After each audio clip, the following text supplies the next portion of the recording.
Olá, paz do Senhor, seja muito bem-vindo. Está entrando no ar o programa Escola Bíblica Dominical. Queremos desde já agradecer o carinho da sua audiência e convidá-lo a estar conosco ao longo dessa programação. Esse programa que faz parte da Superintendência de Ensino da Igreja Evangélica Assembleia de Deus Ministério em São José dos Pinhais tem como presidente pastor Ival Teodoro da Silva. E o nosso desejo é que você seja abençoado, edificado através desta programação. Estamos estudando o segundo trimestre de 2025 com a temática E o Verbo se fez carne. Estudamos na aula passada sobre a oração intercessória de Jesus e essa aula está disponível no nosso canal no YouTube, você pode acessar e ver o conteúdo dessa matéria. Hoje nós vamos estudar a lição de número 12. E essa lição tem por título Do Julgamento à Ressurreição. Nós vamos ver esse caminho trilhado pelo nosso Senhor e Salvador Jesus Cristo em um momento que ele padece muito, porém também vamos ver um momento de triunfo que é quando ele vence a morte através da sua ressurreição. E para comentar a lição de hoje, nós temos a presença do pastor Samuel Bernardo. Paz do Senhor, pastor Samuel. Pastor Evalci, querido evangelista Denilson Moura e também a todos aqueles que nos assistem pela TV Uma Amiga nesta abençoada programação. Glória ao nome de Jesus, evangelista Denilson. A paz do Senhor, companheiro. Paz do Senhor, pastor Evalci, também pastor Samuel, todos que estão nos assistindo, uma grata honra e obrigado pela oportunidade de poder estar mais uma vez aqui cooperando com os irmãos. Glória a Deus, né? Hoje nós estamos aí em Templo Sede. Pastor Samuel auxilia aqui no Templo Sede, bem como o evangelista Edenilson, pastor Samuel que compõe a nossa mesa diretora, como os diretores financeiros, o evangelista Edenilson que coordena o nosso departamento da família, né? Com muita galhardia aqui no Templo Central e é uma bênção hoje podermos juntos caminharmos aí, trilhar por essa lição tão maravilhosa. Lição de número 12, né, do julgamento à ressurreição. O texto áureo, o evangelista Denilson. O texto áureo diz assim: E quando Jesus tomou o vinagre, disse: Está consumado. E, inclinando a cabeça, entregou o Espírito. João, capítulo 19, versículo 30. A verdade prática, pastor Samuel? Verdade prática, na cruz, Jesus triunfou sobre o pecado. Na ressurreição, conquistou a vitória sobre a morte. Que bênção, eu gosto muito dessa verdade prática, a gente usa muito no discipulado isso aí, pastor Samuel. Esse contexto aqui, quando nós vamos falar de ceia, né? É um contexto, na cruz ele triunfa sobre o pecado e na ressurreição ele conquista a vitória sobre a morte. Objetivos da lição. O primeiro objetivo, descrever o contexto da prisão e condenação de Jesus. O segundo objetivo, explicar o significado teológico da crucificação, morte e sepultamento de Jesus. Terceiro objetivo, incentivar os alunos a celebrarem a ressurreição de Cristo como uma vitória sobre o pecado e a morte. Nós vamos agora à leitura bíblica em classe que está no Evangelho de João, capítulo 19, versículos 17, 18, versículos 28 ao 30 e também o capítulo 20, versículos 6 ao 10. Acompanhe a leitura.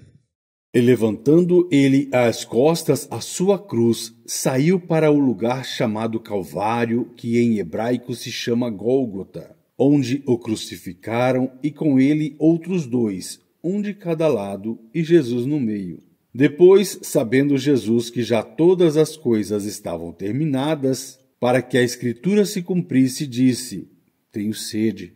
Estava, pois, ali um vaso cheio de vinagre, e encheram de vinagre uma esponja, e pondo-a no ensopo, lhe chegaram à boca. E quando Jesus tomou o vinagre, disse: Está consumado. E inclinando a cabeça, entregou o Espírito. Chegou, pois, Simão Pedro, que o seguia, e entrou no sepulcro, e viu no chão os lençóis, e que o lençol que tinha estado sobre a sua cabeça não estava com os lençóis, mas enrolado num lugar à parte. Então entrou também o outro discípulo que chegara primeiro ao sepulcro, e viu e creu, porque ainda não sabiam a Escritura, que diz que era necessário que ressuscitasse dos mortos. Tornaram, pois, os discípulos para casa. Após a leitura bíblica em classe, nós vamos para o conteúdo da lição e hoje, pensando nessa temática tão linda da lição de número 12, do julgamento à ressurreição, nós vamos olhar para pontos, né? Por exemplo, prisão, crucificação, condenação, antes da crucificação, é claro, prisão, condenação, crucificação, morte e também ressurreição. Vamos trilhar por esse caminho hoje, pensando nessa vitória. Se estamos aqui hoje, é porque nosso Senhor e Salvador Jesus Cristo venceu tudo isso. E nós vamos concluir pensando nessa lição de hoje, e com mais clareza ao término, sobre esse momento triunfal. Tem gente que fica triste, preocupada, Jesus morreu, momento de agonia, realmente foi muito difícil para nosso Senhor. Mas aquela agonia que estava sobre ele era a vitória da igreja, era a minha e a sua vitória. A introdutória ela vai dizer assim: na lição de hoje iremos abordar prisão, como já citei, condenação, crucificação, morte, sepultamento e ressurreição de Jesus. Vamos olhar para aquela expressão está consumado, no ponto 2, vamos deixar isso aí para comentar melhor lá. Mas nós vamos olhar em 3 pontos hoje. Primeiro, a prisão e a condenação de Jesus. O segundo ponto, crucificação, morte, sepultamento de Jesus. E o terceiro subponto, a ressurreição de Jesus. No primeiro ponto, e os primeiros subpontos dessa lição, a prisão e a condenação de Jesus, nós vamos começar falando sobre a prisão, né? Esse momento crucial. Eu quero já começar com o pastor Samuel. Pastor Samuel, a prisão de Cristo, né? Se Jesus quisesse, ele não deixaria ser preso. Ele tem poder para isso e tinha lá, como Deus. Mas, sendo homem, ele se deixou ser preso. Eu deixo contigo esse ponto. Interessante essa parte aqui sobre a prisão de Jesus. Logo que Jesus ele celebra a última ceia com seus discípulos e também dá ali o seu último discurso antes da sua morte, e já preparando, deixando eles alerta que um dos 12 haveria de traí-lo, ele se dirige então para o Getsêmani, né, o Monte das Oliveiras. E ali ele está orando, está clamando ao Pai, e em determinado momento Judas chega com os soldados romanos para pegarem Jesus e o prenderem. E de fato, lá em São Mateus, no capítulo 26, vai detalhar ali sobre, a partir dos versos 47, sobre a prisão de Jesus, quando Jesus ele é preso, e quando Judas o trai com um beijo, identificando para que os soldados pudessem prendê-lo, um dos discípulos ele solta a espada, né, acerta na orelha lá do soldado. Agora não se sabe se o soldado era muito rápido ou se o discípulo era mesarulho, né? Mas o certo é que o Senhor Jesus colocou a orelha novamente no lugar, e lá no versículo 53 diz: ou pensas tu que eu não poderia agora orar ao meu Pai e ele não me daria mais de 12 legiões de anjos? Então, de fato, Jesus ele deixou-se prender porque ele estava dando a sua vida por nós pecadores. Então é interessante identificarmos aqui esse momento da prisão, que foi quando Jesus estava ali no Getsêmani, pode ter conversado com os seus discípulos e prepará-los e já avisá-los que um haveria de traí-lo. Isso acontece logo em seguida, quando Judas o trai com um beijo, e o Senhor mesmo ele demonstra e deixa registrado através dos evangelhos que ele mesmo entregou a sua vida por amor aos pecadores. E é tão interessante, né, pastor Samuel, evangelista Denilson, porque no evangelho de João tem uma tratativa quando os soldados chegam para prendê-lo, que há uma pergunta, né? A quem vocês buscarem? A Jesus Nazareno. Quando ele diz, está claro no texto, no capítulo 18, né? Sou eu, eles recuam, né? Só pelo simples fato da verbalização do poder da palavra, né? Então, nós estamos caminhando durante esse trimestre falando desse Jesus 100% homem, 100% Deus. Um Jesus que esvazia da sua glória ao descer a essa terra, né? Sendo Deus, né? Não teve por usurpação ser igual a Deus, mas esvaziou-se a si mesmo, mas não esvazia da sua divindade. Então você mesmo citou bem aí Mateus, pastor Samuel, quando ele diz, né? Se ele quisesse, ele poderia rogar ao Pai. Então Jesus, realmente, gostei da expressão, ele se deixou entregar por nós, né? Esse é um amor incondicional. E é interessante que nesse momento da prisão, Jesus lança em rosto a multidão, dizendo para eles: vocês vêm me prender com paus, pedras, né? Varapaus, açoites, como se fosse prendendo um salteador. Todos os dias eu estive aí com vocês pregando e vocês não me prenderam, mas ele mesmo deixou escrito, no 56 está registrado, Jesus falando, né? Mas tudo isso aconteceu para que se cumprisse as escrituras dos profetas. Então os discípulos o deixaram e fugiram. Então os discípulos correm e Jesus então é preso. E Jesus explicou para a multidão, né? Vocês poderiam ter me prendido antes, eu estava lá no templo pregando para vocês. Muito mais fácil. Agora vocês vêm aqui escondido, de noite, como se eu fosse alguém que ia fugir. Não, eu estou aqui para entregar a minha vida para que se cumpra as Escrituras. Deus seja louvado por isso, né? Jesus, nós falamos na aula passada do seu amor e sua vida dedicada à oração. Nosso Senhor Jesus, ele faz a oração intercessória no capítulo 17, nós tratamos dessa lição passada, né?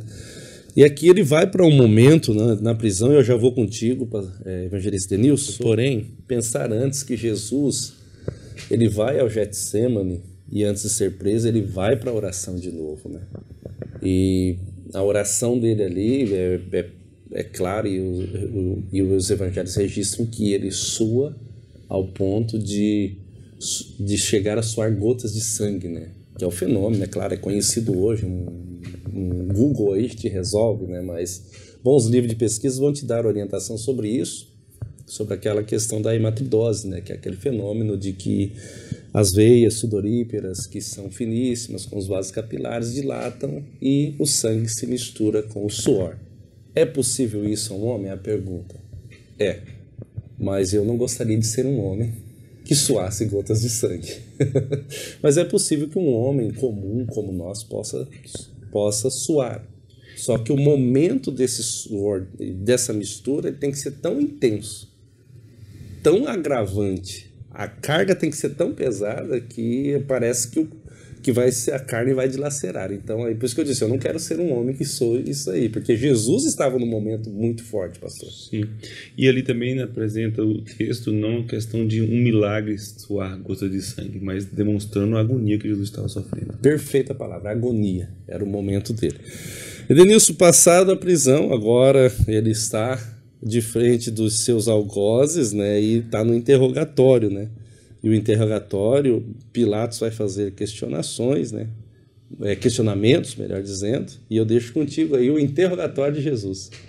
É muito interessante, pastor, quando a gente está estudando a palavra, e principalmente quando a gente está vendo aqui, no caso, um momento quando o Senhor Jesus ele se coloca à disposição, né, daqueles que vieram para levá-lo até a crucificação, e diferente até dos escritores de Mateus, Lucas, que colocam ali uma condição de um Jesus, não vou dizer atemorizado, mas agonizando mesmo por aquele momento que haveria de chegar. É interessante que o apóstolo João ele já vem com um prisma um pouquinho diferente. Você percebe que ele coloca Jesus enfrentando de fato aquela situação para que ele viesse a cumprir a missão dele. Justamente como foi bem citado aqui, quando os homens, aqueles soldados chegam, né, ele mesmo prontifica-se e ele coloca ali, e se coloca à disposição. A quem buscais? Sou eu. Né? Eles falam Jesus Nazareno, e ele fala, sou eu. Então você já vê que aquele momento de agonia, né, de tristeza que ele passa ali no Getsemane, e é bom lembrar, né, que o Getsemane ele era um jardim, né? Era um lugar bonito, né? Um lugar agradável para estar, e era um lugar de oração, era um lugar onde o Senhor tinha se dirigido para orar. E aqui a gente pode tirar uma primeira lição: mesmo nos lugares bonitos, nos lugares de adoração, a gente também pode passar por lutas, provas e dificuldades. E o Senhor Jesus, ele passou por esse momento. E chegando agora ao momento do interrogatório, Aqui nós podemos observar também algumas situações bem interessantes, que é interessante você também se aprofundar. Quando Jesus ele é levado até Pilatos para ser interrogado, antes disso ele já passa por mais dois interrogatórios primários. Um na casa do sumo sacerdote Anás, como já foi citado aqui, e depois na casa do sogro de Anás, né, que era justamente o sumo sacerdote daquela época, que era o Caifás. Na sequência, depois de já ter passado toda a madrugada e amanhecendo o dia, ele é levado até o governador naquela época, Pilatos. Mas por que ele foi levado para Pilatos e ele já não foi condenado por Caifás? Bem, a resposta é simples. Israel estava sob o controle de Roma. E Israel não era uma nação livre para poder condenar à morte ou à prisão alguém. Então eles precisavam que o governo romano, no caso ali Pilatos, definisse a prisão e a morte de Jesus. Então esse foi o primeiro motivo deles levarem Jesus até Pilatos. Um segundo motivo também é que o próprio Anás, ele sendo um religioso, ele bem sabia que se ele provocasse a morte ou efetuasse a morte, né, acabasse matando um escolhido do Senhor, ele seria acusado da morte do sangue daquele a qual o Senhor tinha escolhido. Como aconteceu em vários episódios na Bíblia, no caso de Davi, que é o mais conhecido, né? Quando ele tem ali a disposição para matar Saul, mas ele fala, não, longe de mim cometer tal ato, porque esse é o escolhido do Senhor. Então, Anás também, eu acredito que ele sabia com quem ele estava lidando. Então, ele também quer tirar de si esse jugo. E ele leva, então, até o Caifás, e que, por sua vez, apresentam Jesus a Pilatos. É interessante a gente analisar que Pilatos era um político. E como um político, ele também quis agir com barganha, né, com politicagem. E no primeiro momento, ele interroga Jesus e ele não vê em Jesus um crime. Ele não vê culpa em Jesus para que Jesus viesse a ser crucificado. Mas, tendo em vista a pressão política dos próprios judeus e para evitar até uma indisposição, né, com aquele povo, ele fala, olha, eu não sou judeu, é o teu próprio povo que está querendo te condenar, né? Então, é interessante ali no livro de João, no capítulo 19 e versículo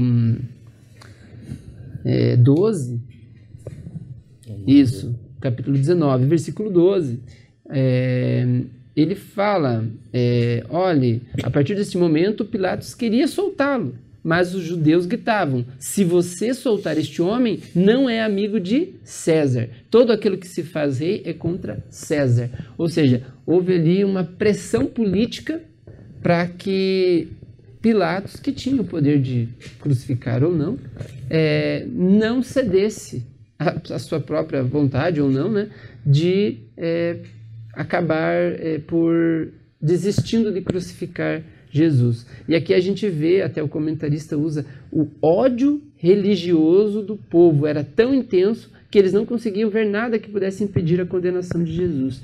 É interessante a gente também entender a diferença entre religião e religiosidade. Religião é o ato de religar, que é algo bom.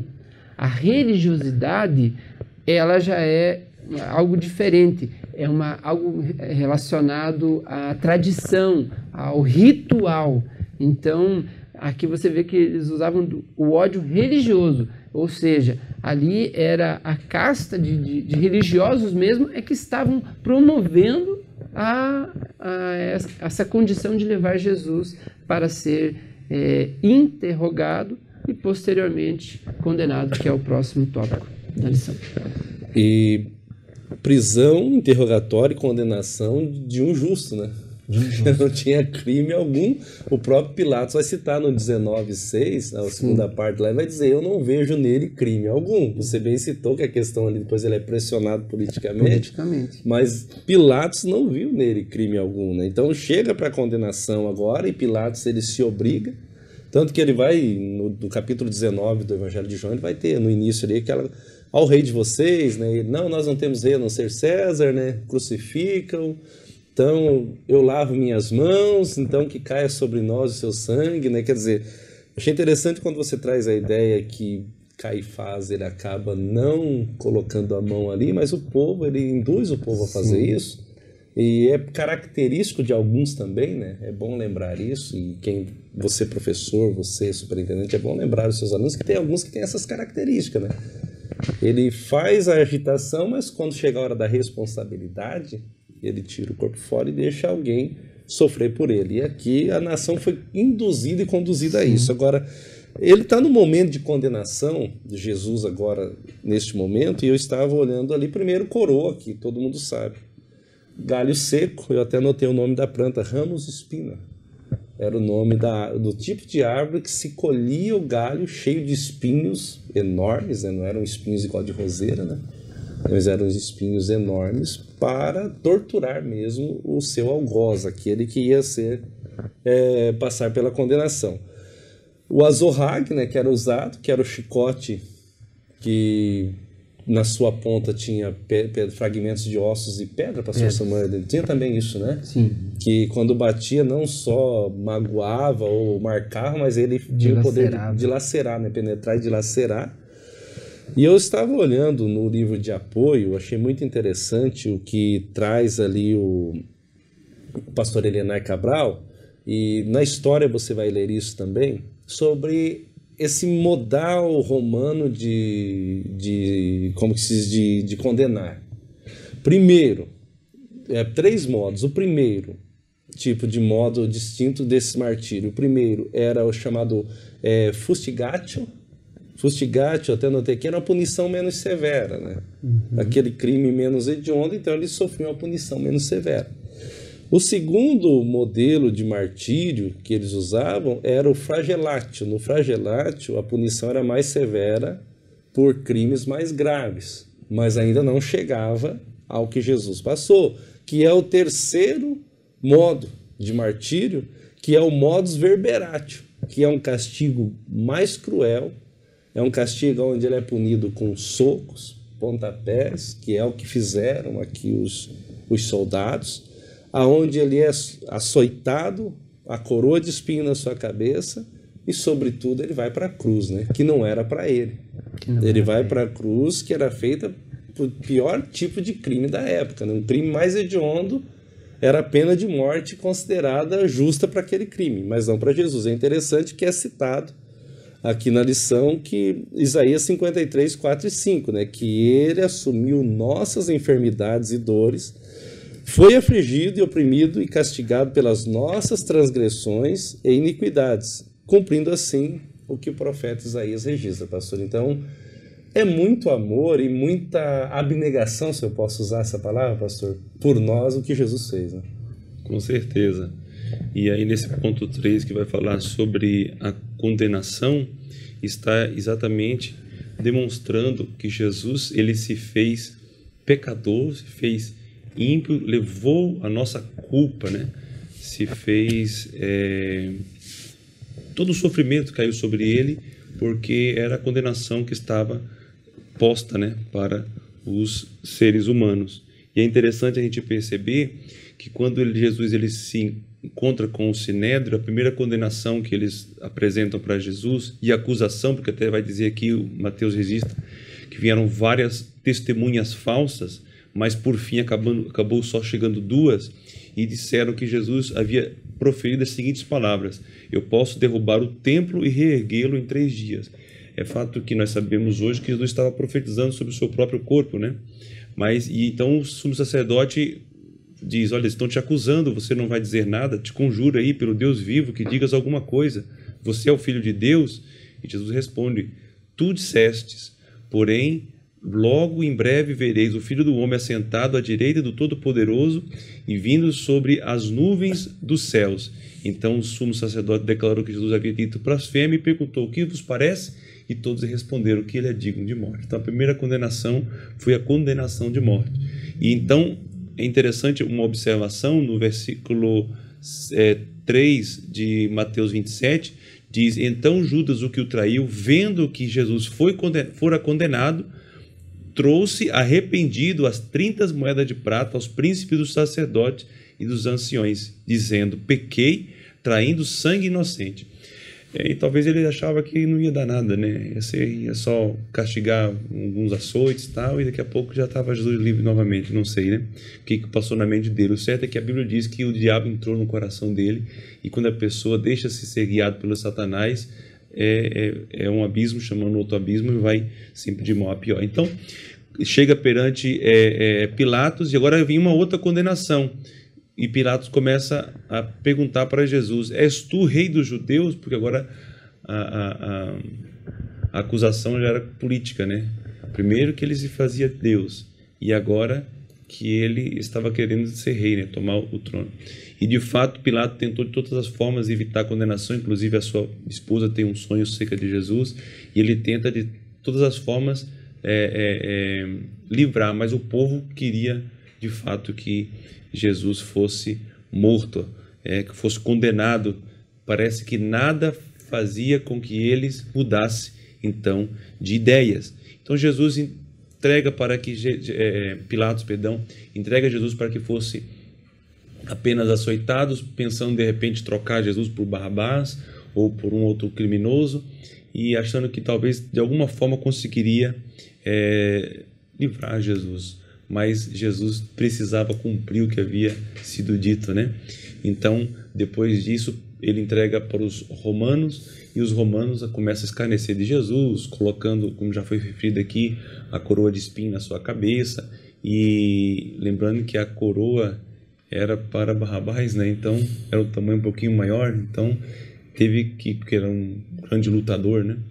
Então, talvez o tamanho não era o tamanho correto, e aí dizem que eles pegavam paus e batiam na cabeça de Jesus, talvez para fazer com que a coroa e os espinhos cravassem na sua cabeça. Imagina aqueles espinhos perfurando a carne, o couro cabeludo, entrando ali perto dos ossos, né, do crânio. Foi uma dor com certeza horríveis. Então, ali estava Jesus sendo condenado, de fato, pelos nossos pecados. O castigo que nos traz a paz estava ali agora sobre ele, e a profecia de Isaías estava sendo cumprida, porque aprove a Deus moê-lo por amor a nós. Evangelista Denilson, o pastor Samuel comenta sobre a condenação religiosa e a condenação política, mas eu vejo que você tem um artigo aí contigo também aí no jeito. Vamos lá. É interessante, é bom essas informações sobre isso. Eu estava estudando, pastor, e eu achei muito interessante a gente, pegando esse gancho aí que o pastor Samuel colocou, a cruz que Jesus foi condenado e passou por ela não foi feita para ele. É bom a gente lembrar que quando Jesus foi levado até a crucificação, aquela cruz era para um outro homem, e esse homem era Barrabás. No subtópico anterior, onde nós tivemos ali a oportunidade de ver sobre o interrogatório, um ponto também que faz relação antes da condenação é justamente que Jesus estava ali com a possibilidade, né, de ser liberto no lugar de uma pessoa, pois havia uma condição que na Páscoa o governador poderia libertar alguém que estava condenado. Era uma condição também existente, né? E Pilatos colocou essa possibilidade também, tentando tirar Jesus, né, daquela condição de ser crucificado, mas mesmo assim escolheram a pessoa de Barrabás para ser solta. Aqui a gente vê mais uma situação. A morte de Jesus também passou por uma questão de escolha, né? Barrabás era um criminoso. Alguns historiadores estudiosos dizem que ele, inclusive, tramava fazer uma revolução, uma guerra ali junto do povo, né, do povo judeu, mas Barrabás foi a escolha do mundo. E aí nós vemos aqui que todos nós estamos sujeitos, às vezes, a compartilhar de decisões que não são unicamente nossas, né? E eu digo isso em tudo, né? Escolha de governo, escolha de outras coisas mais, mas principalmente decisões que às vezes vão além da escolha pessoal. Naquele momento, houve uma instigação para que escolhessem Barrabás. E Jesus foi condenado à morte, mas por uma escolha do povo. E isso também é cumprimento de Isaías, né? Isaías 53 fala justamente, né, que ele foi destinado ele foi desprezado e o mais rejeitado entre os homens. Isso mostra a rejeição do próprio povo judeu com Jesus, o Nazareno. Amém, que bênção. Assim, é interessante pensar, e agora Jesus ele está preso, foi interrogado, né, como já citamos, e também condenado, e agora ele começa um caminho, né, para a crucificação, morte e o seu sepultamento. Ele começa a trilhar o caminho do Calvário agora. Alguns chamam de Via Dolorosa, a Via Crucis, né? Então, o primeiro subponto, que é o caminho do Calvário, depois nós vamos olhar para o segundo, que é a missão foi encerrada, e nós vamos olhar para o seu sepultamento. Pastor Samuel, o caminho do Calvário, né? Então, agora, e aí você está com o Mateus aberto aí, Lucas também vai dar uma claridade maior sobre isso, né? Sobre esse caminho até o Gólgota, carregando, então, uma cruz que não era para ele, que era para Barrabás. Então a medida era diferente, com certeza, né? Então é mais sofrimento ainda, mas Jesus, na verdade, ele já levou sobre ele nada do que era dele, né? Era tudo nosso, né? O caminho do Gólgota. Interessante que então dá para resumir como uma condenação religiosa, política e civil, né? Que o próprio povo o entregaram à morte, né?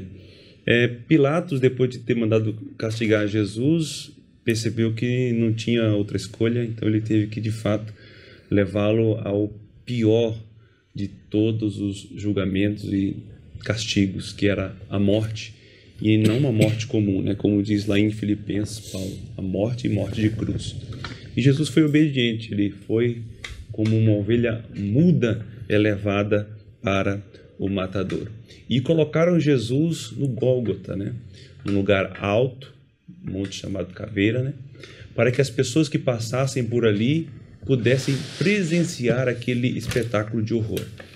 Eles queriam que se tornasse público, que todos soubessem. É como que se fosse colocado no jornal de maior circulação da época, né? Colocaram Jesus ali num lugar onde passavam os viajantes, para que todos vissem aquela cena. E é interessante que Pilatos mandou escrever uma placa e colocar a acusação: este é Jesus, o rei dos judeus. E eles falam, não, muda lá, coloca, ele se diz rei dos judeus, né? Ou então tira a placa. A placa que eu coloquei não vou tirar mais. E a placa lá ficou, né? E essa placa realmente identifica quem Jesus é. Ele não é apenas o rei dos judeus, ele é o rei do universo, ele é o rei dos reis e senhor dos senhores. Então, é registrado ainda que quando Jesus ele é sepultado, colocam 2 salteadores, um em cada lado, já confirmando a profecia de Isaías, né, que entre os transgressores ele foi contado, e também Jesus ele estava ali para entregar a sua vida pelos pecadores, mas pecadores arrependidos. E tinha 2 pecadores, um em cada lado. Um zombava de Jesus, mas o outro, arrependido, confessava com a sua própria boca para aquele transgressor que zombava: nós fizemos mal e agora estamos pagando por isso. Este não tem culpa alguma, ele é homem justo, ele não merece esse castigo. Então ele ora para Jesus e diz: Senhor, lembra-te de mim quando entrares no teu reino. Veja que coisa interessante, né? Os religiosos, os especialistas da lei, os príncipes das sinagogas, que liam, tinham a Torá, tinham os livros de Isaías, os profetas, os livros históricos, que apontavam para a vinda do Messias, que haveria de ser sofredor, como afirma Isaías 53, não creram.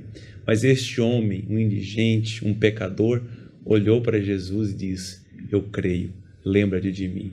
Então Jesus responde: hoje mesmo estarás comigo no paraíso. Então, o caminho do Calvário foi um caminho de dor, foi um caminho de morte, foi um caminho de horror, mas também foi o caminho que nos trouxe a salvação, esta iniciada lá na cruz do Calvário. Glória seja dada a esse que fez tudo isso por amor à nossa alma. O segundo subponto vai falar dessa missão, né? Ele trilha esse caminho e agora vai falar que a missão foi encerrada, né? Quando ele vai bradar, irmão Edenilson, está consumado, né? É o telestai. Não, me ajude aí. Me ajude aí. Tetelestai. Desculpa aí, gente. Vamos só aqui. Tetelestai, né? Está consumado, está perfeito, pronto, está acabado. É isso, né? É interessante, até existe um hino que fala Eloi, Eloi, lama sabachthani.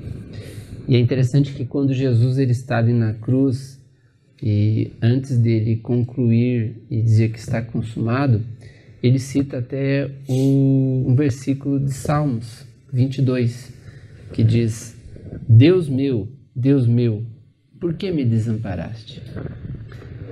Essa palavra talvez pode ensejar que ali Jesus estava decretando uma derrota, talvez, né? Porque era isso o que o inimigo, né, das nossas almas gostaria, que ele não morresse na cruz, que ele não fosse, que ele desistisse da sua missão. E qual era essa missão? A missão de Jesus era justamente trazer salvação e uma reconciliação entre Deus e os homens. É interessante que essa missão da cruz, ela foi encerrada ali justamente quando houve a morte na cruz. Pode-se parecer uma derrota, mas quando Jesus fala está consumado, ele estava declarando: está pago, está cumprido. A minha missão como homem aqui na terra está concluída. Então Jesus ele não se deixa conduzir pela sua dor, né, pela sua tristeza, pelo seu sofrimento humano, porque é bom nós lembrarmos quando quando Deus está ali em Jesus encarnado, ele se fez homem.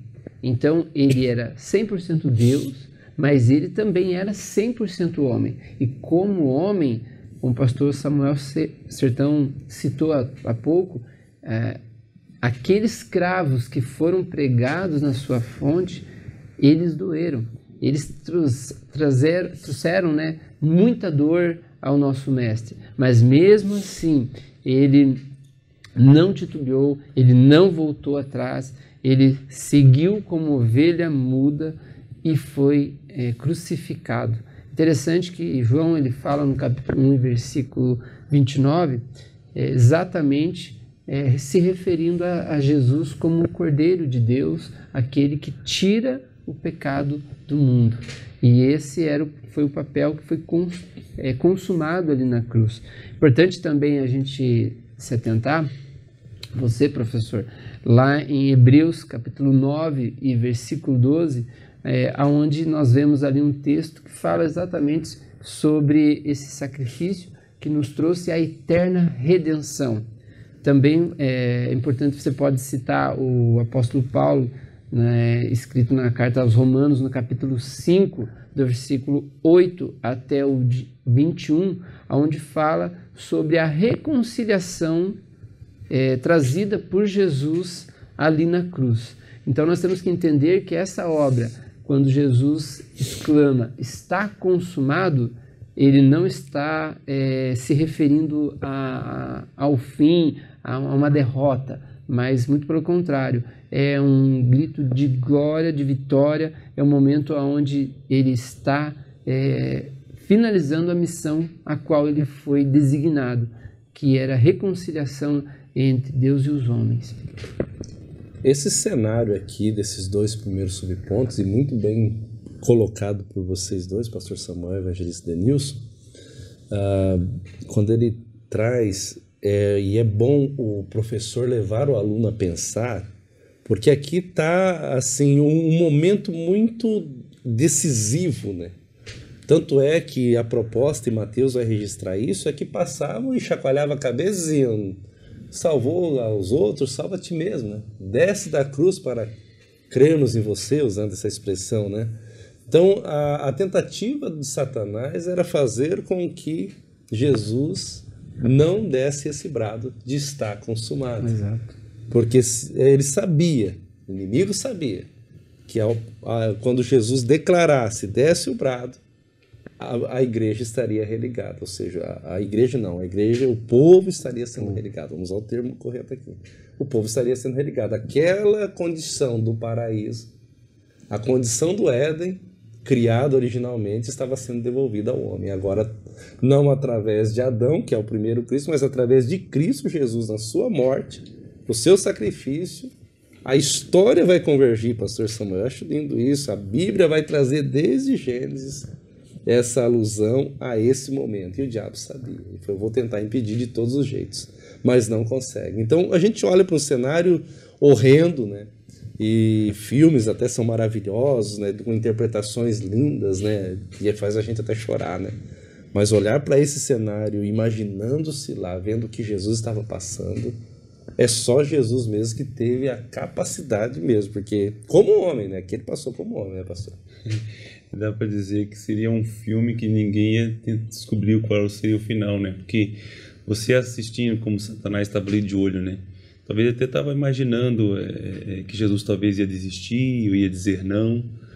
E talvez, de alguma forma, alguém podia pensar, derrotamos o cristianismo, né? Derrotamos o Cristo deles. Né? Mas eles não sabiam que foi na morte que Jesus alcançou a nossa vitória. E ali já começou, a salvação já começou ali na crucificação, né? Aquele assalteador foi salvo. E depois que Jesus ele expirou, a Bíblia diz que o véu do templo rasgou de alto a baixo, a terra tremeu, fenderam-se as rochas, abriu-se os sepulcros. E um dos centuriões, né? O centurião da guarda que estava guardando Jesus, vendo o terremoto e as coisas que aconteceram, se converteu dizendo, verdadeiramente esse era o Filho de Deus. Então, muitos não estavam crendo, mas a porta da graça estava se abrindo ali e muitos gentios, inclusive, estavam sendo salvos e crendo em Jesus Cristo através desse grande ato de amor, desse sacrifício na cruz do Calvário. O evangelista Denilson fez um comentário muito interessante quando ele diz daquela questão, né? Deus meu, por que me abandonaste, né? Ou desamparaste? Quer dizer, dá a ideia ali, está desistindo, né? Vai desistir? Não, ele não desiste. E aí, pastor Samuel e evangelista Denilson, a gente se reúne todos os meses, né? Para celebrarmos a morte através da ceia, né? Interessante, né? Celebrar a morte, mas é que aquela morte deu vida à humanidade, né? Isso difere em tudo, né? Quer dizer, nós ganhamos vida com a morte de Cristo. Então, a história não acabou ali também na morte, né? É verdade. Não. O cenário é interessante por isso, porque agora vem o sepultamento, agora pronto, né? Matamos Jesus, né? O sistema civil, né? O sistema religioso e o sistema político resolveu, né? A princípio, né? Mas não, eles não imaginavam que eles faziam parte de um processo, porque, claro, aqui no sepultamento, depois nós vamos olhar para a ressurreição, mas o sepultamento é interessante pensar porque a lição vai dizer que José de Arimateia foi quem foi tirar junto com Nicodemos, né? E esses eram discípulos secretos, né? Discípulos que tinham uma certa influência no meio do seu povo judeu, né? E no meio religioso, mas eles não declaravam, mas eram discípulos de Jesus. E eles vão tirar o corpo de Jesus porque era comum, e até Jesus faz uma alusão ao vale de Inon, né? Onde eram jogados os mortos, né? Dá até uma alusão que As vítimas de crucificação, principalmente, a história vai dizer que eles não tinham direito de serem sepultados. Eles eram jogados, lançados nesse vale ou numa vala comum, sem direito dos seus queridos prantearem. Fazia parte da lei isso. Então, quem era morto por crucificação, ele já era escrito, jogue lá na vala ou no vale e não tem direito a prantear, mas Jesus não. Deus preservou até isso, que teve José de Arimateia e Nicodemos que pegam ele, tiram o seu corpo, preparam o seu corpo para ser sepultado como assim um ente querido, né? E isso já é um outro grande milagre, né, com Jesus, né, que acontece após a sua morte. Mas ele está então agora sepultado, porém não morto. Que a morte não o deteve. E aí nós vamos para esse terceiro subponto lindo, que é o terceiro ponto, que é a ressurreição de Jesus. O texto áureo lido pelo pastor Samuel, até frisei, né? Na cruz, Jesus triunfou sobre o pecado. O triunfo dele está aqui. Agora, na ressurreição, ele conquista a vitória sobre a morte. A gente vai olhar para isso agora, para esse prisma, né? E eu vou com o evangelista Edenilson, o túmulo vazio, né? A gente gosta demais disso aqui, né? Nós gostamos. Olha, pastor, é uma das lições assim que eu confesso faz a gente refletir mais ainda sobre a nossa salvação. Foi essa lição.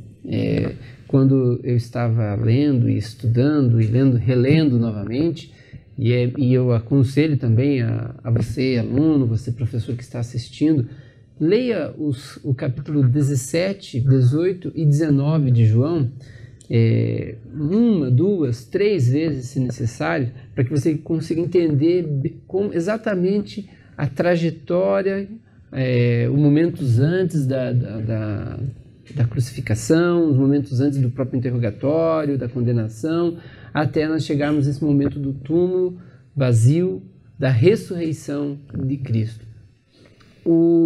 Só pegando ainda o último ponto que o pastor comentou sobre o sepultamento, foi interessante também que, para cumprimento da palavra, né, algumas coisas aconteceram nesse momento. Uma delas trata que Jesus, por exemplo, não teria nenhum dos seus ossos quebrados.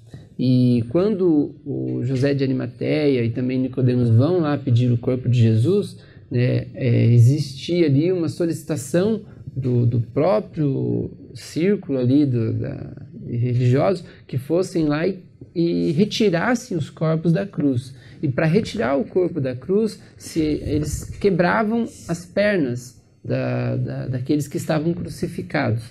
E quando os soldados chegam ali,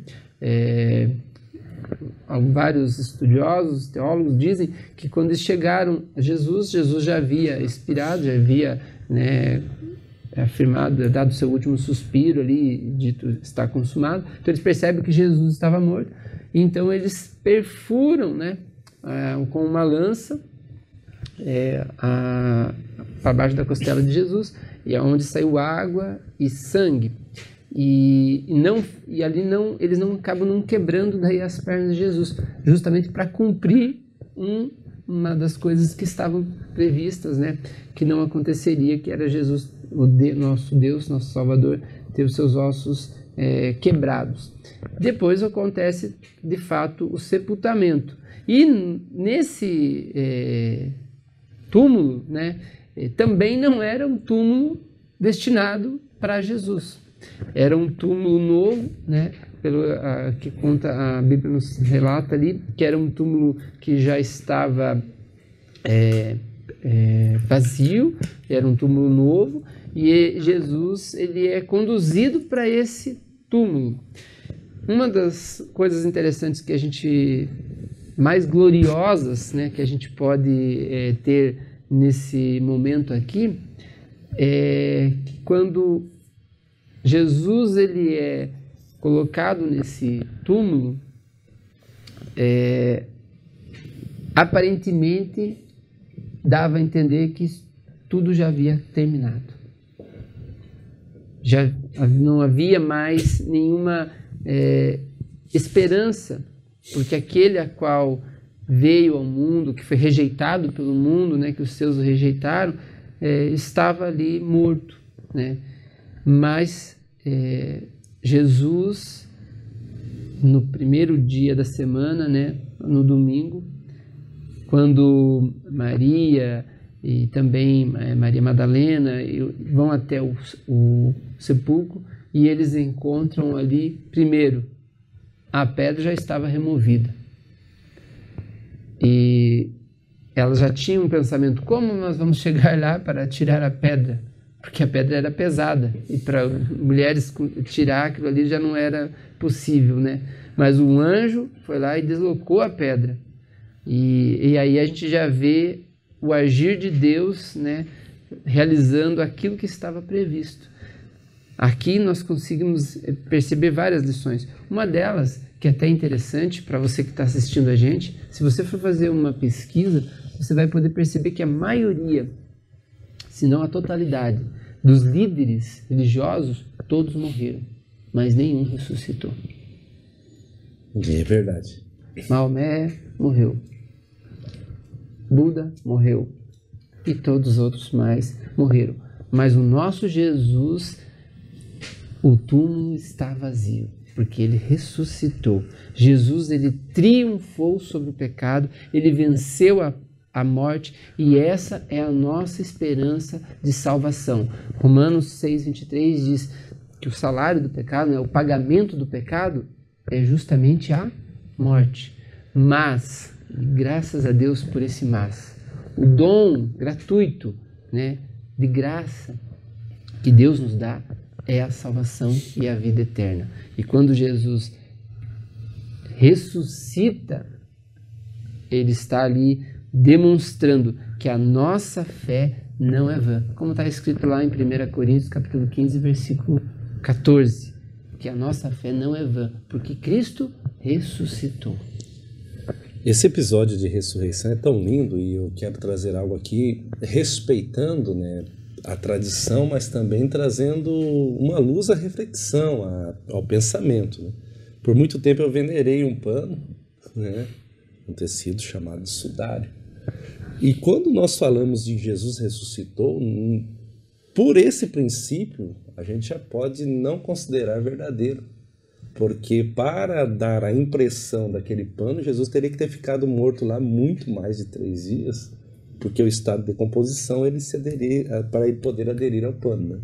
Então Jesus, na verdade, o túmulo ele foi só emprestado, né, para simbolicamente, vamos dizer assim, né, porque na verdade ele não estava ali. Então eu digo isso com muito temor, tá? Com muito respeito a quem tem sua fé e acredita, porém é bom a gente levar luz à reflexão para que a pessoa pense nesse contexto aqui se tá certo, né? Então o túmulo estava vazio. Agora, pastor Samuel, o segundo subponto vai dizer a ressurreição como base da fé cristã. Então nossa base está aqui. Exatamente.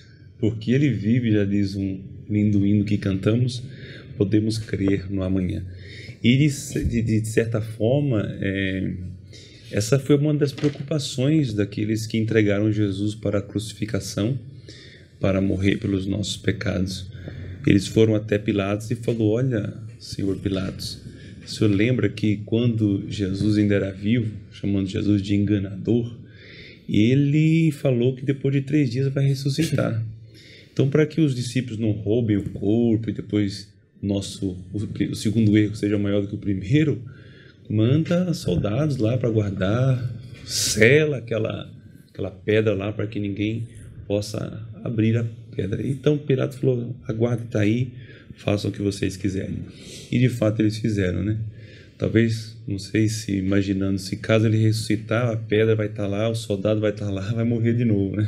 É verdade. Mas eles se enganaram, porque a Bíblia diz que o anjo de Deus desceu dos céus e removeu a pedra e sentou-se sobre ela. E é interessante que Mateus ele registra dizendo: os guardas eles ficaram com medo e como assombrados e como mortos. Mas o anjo respondeu e disse às mulheres: não tenhais medo, porque eu sei que vocês buscam a Jesus, o crucificado. Ele não está aqui, porque já ressuscitou, como ele mesmo já tinha dito: vinde e vede o lugar onde o Senhor jazia. Então, nós cremos e baseamos a nossa fé na ressurreição de Jesus, primeiro porque as Escrituras apontavam para a sua ressurreição e o próprio Senhor Jesus disse que haveria de ressuscitar. E segundo, porque Pedro e João, eles foram e verificaram o túmulo vazio, e também aquelas mulheres foram lá olhar o túmulo vazio. E a Bíblia vai registrar também que quando Maria sai do túmulo, ela olha para Jesus e, não sabendo que era Jesus, achando que era alguém que cuidava ali daquele local, o jardineiro disse: aonde colocastes o corpo do meu Jesus? E Jesus olhou para ela e disse: Maria. E quando ela ouviu a meiga voz de Jesus e descobriu que era Jesus, ela correu para abraçá-lo. Jesus falou assim: não me detenhas, vai e avisa aos discípulos, meus irmãos, que eu estou vivo. Então, a nossa fé, ela está baseada na ressurreição de Jesus, porque é um fato verídico, profetizado, confirmado por não uma, não duas, mas por várias testemunhas. Inclusive, uma das testemunhas era uma pessoa muito incrédula, que não acreditava na ressurreição de Jesus, porque os outros disseram: não, se eu não colocar as mãos nos cravos, no lugar onde a lança transpassou, eu não vou acreditar. Então, de repente, quando Jesus se aproxima desse discípulo chamado Tomé, Jesus disse: coloque as mãos aqui, Tomé, os seus dedos, confirme aqui do meu lado. Quando ele confirmou, ele se assustou e exclamou dizendo: Deus meu e Senhor meu. Jesus está vivo e por isso a nossa fé no amanhã, ela é certa. Podemos crer no amanhã, né? Porque ele vive. Que lindo.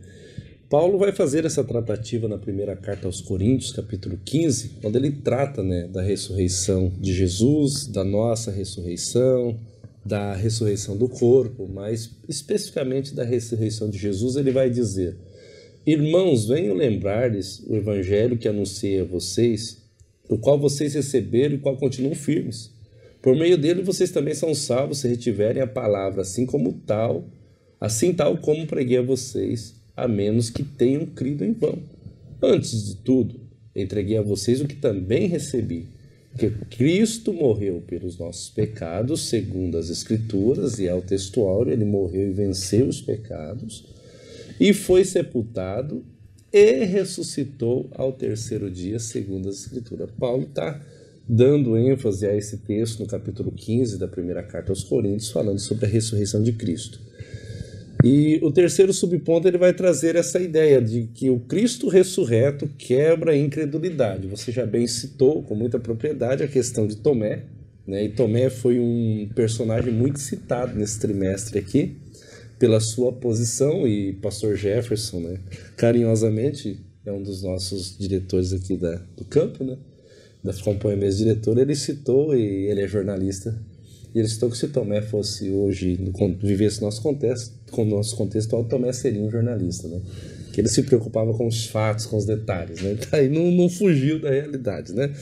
Mas assim, Jesus, ele quebra, o Cristo ressurreto quebra a incredulidade, traz à nossa mente essa ideia de que eles tentaram de toda forma criar meios para que esse caso fosse abafado, vamos dizer assim, usar esse termo.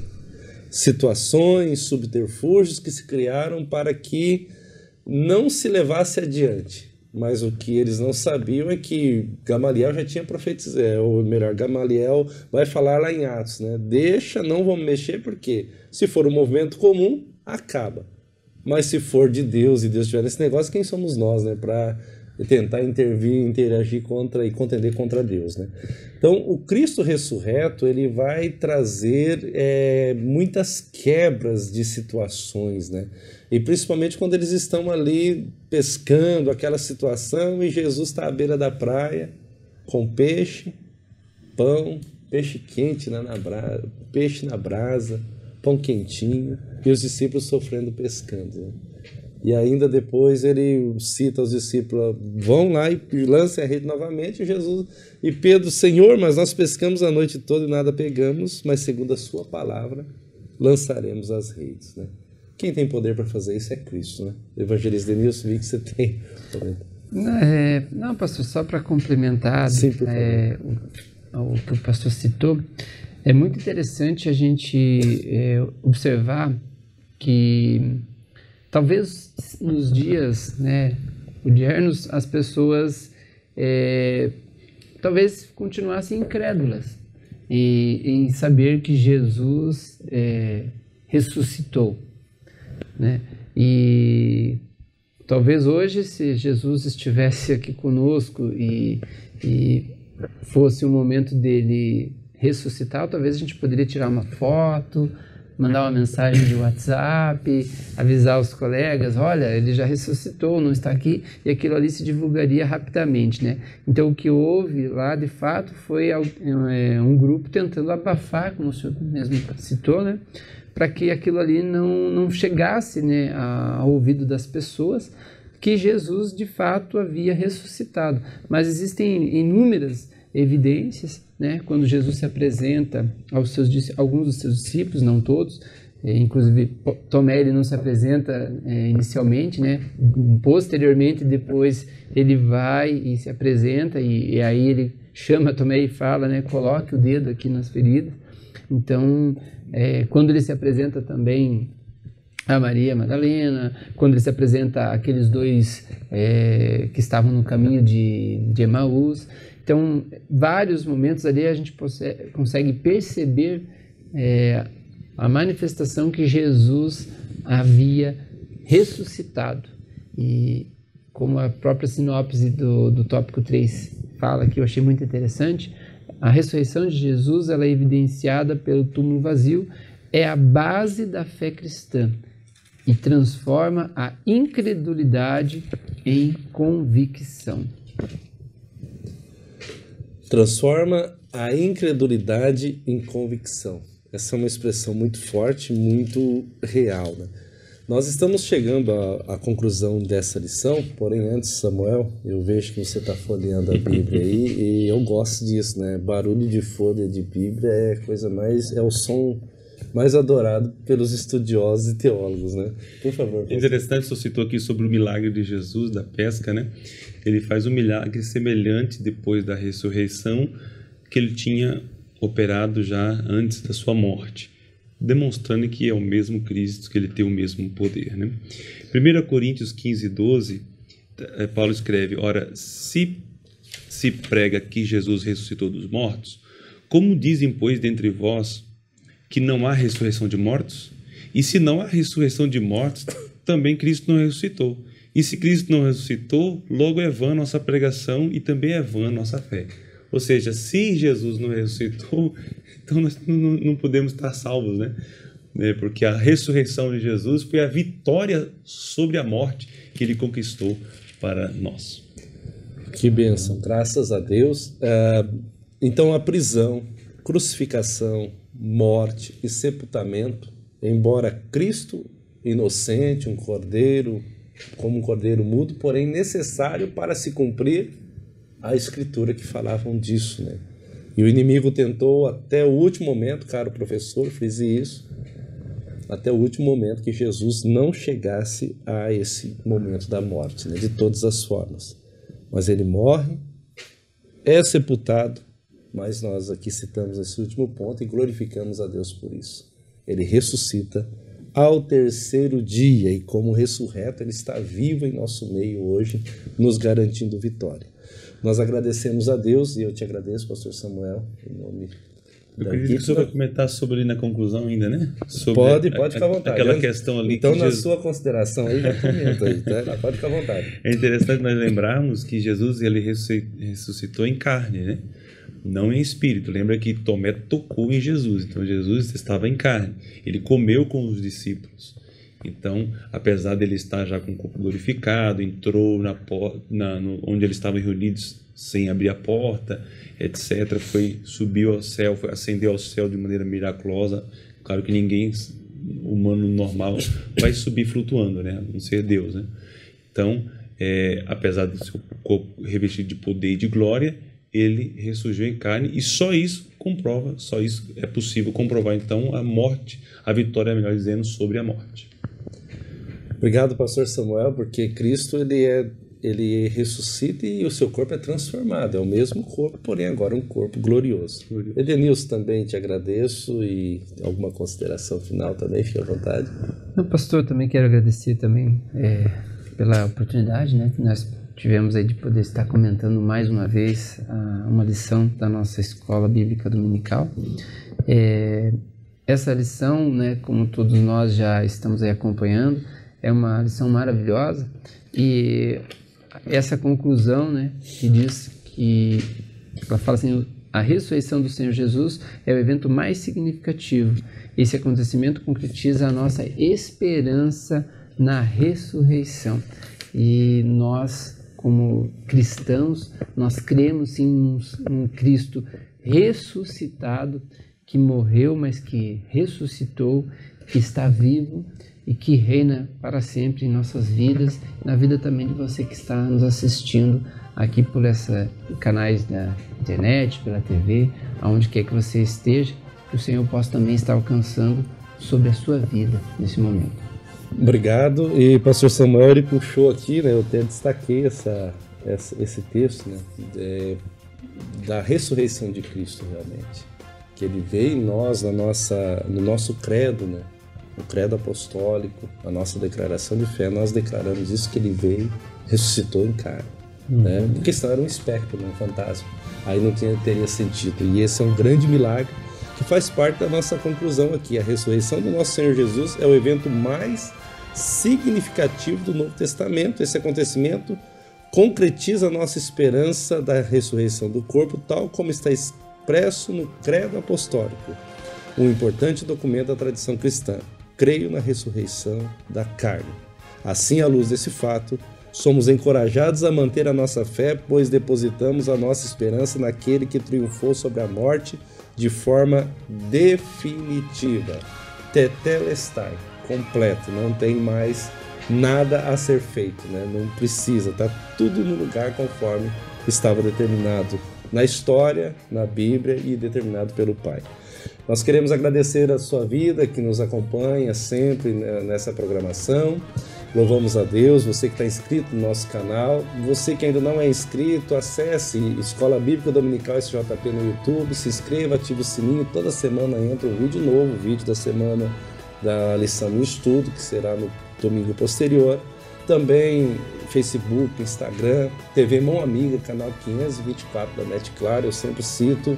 Baixe o aplicativo da nossa TV Mão Amiga, você tem a TV na palma da sua mão, com 24 horas de programação de qualidade e conteúdo para você e sua família. Próxima lição, que é a 13ª e última desse trimestre, a renovação da esperança. Deixo um convite para você nos acessar e estar conosco lá. Eu vou pedir ao evangelista Edenilson para nos despedir em oração. Senhor Deus, meu Pai, te damos graça, Pai. Te agradecer, Pai, por mais esta oportunidade que o Senhor nos concedeu, Pai, de estarmos estudando, Pai, meditando na Tua santa e bendita palavra. Deus abençoe a vida de cada um dos nossos ouvintes, aqueles professores, alunos e irmãos que estão nos assistindo. Ser com cada um de nós, Pai. Por tudo isso nós te louvamos e te agradecemos no nome santo e bendito de Jesus Cristo. Amém. Amém, graças a Deus. Domingo pela manhã tem EBD. Venha com a sua família. Deus te abençoe em nome de Jesus.